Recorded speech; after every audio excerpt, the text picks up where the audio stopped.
going to discuss Johansson's ninth skill in smart mob organizing. I've been asked by several people what exactly is smart mob organizing. And essentially it is using electronic media to enhance and to influence different groups and networks. We all have mobs, and we tend to think of that as a negative connotation. Potentially when we look at what we see with mob mentality around the world. This is a view from the Arab Spring in Cairo as it kicked off the Arab Spring in Cairo last year.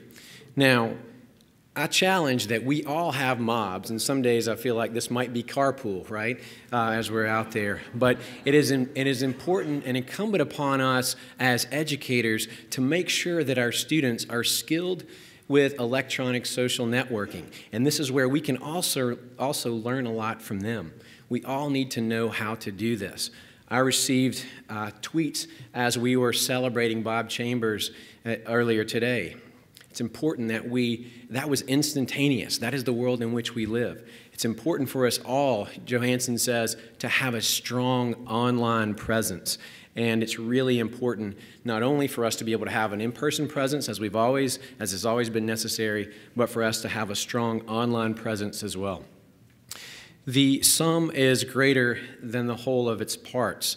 And you may have read Pat Bassett's blog recently about utilizing crowds and the wisdom that crowds are smarter than the wisdom of the individuals. And this is contrary to what sometimes we tend to believe. And so it's important for us to utilize this and harness this resource for us to help in schools.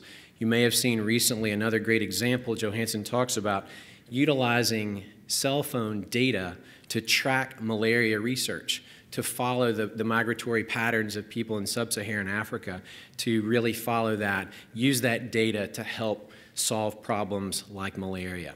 That is the world in which our students are entering.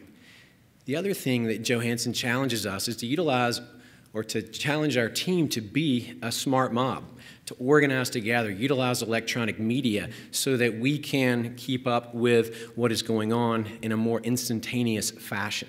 Particularly, I would challenge for our alums, but this is not limited to the youth. You see it in politics. As Cliff mentioned, certainly Romney saw the power of social networking and how quickly that can get around. The FBI also utilizing smart mob mentality, utilizing social media to solve problems, to find terrorists. Also, some health implications for us. As smart mobs, we can organize data. Families can put information online, get information from other families. So when doctors can't figure this out, this is getting information, coordinating as a collective whole to provide that information to doctors to help us. Also, I think a great resource for all of us in our leadership teams is to have online wellness coaches, like this example from Google, where they're coaching everyone online, having that constant voice on your team, encouraging, making sure you've exercised and eaten properly. Johansson also talks about us moving into a more open world. It is going to be where innovation is paramount. We encourage innovation in all of our students. We're developing that innovation.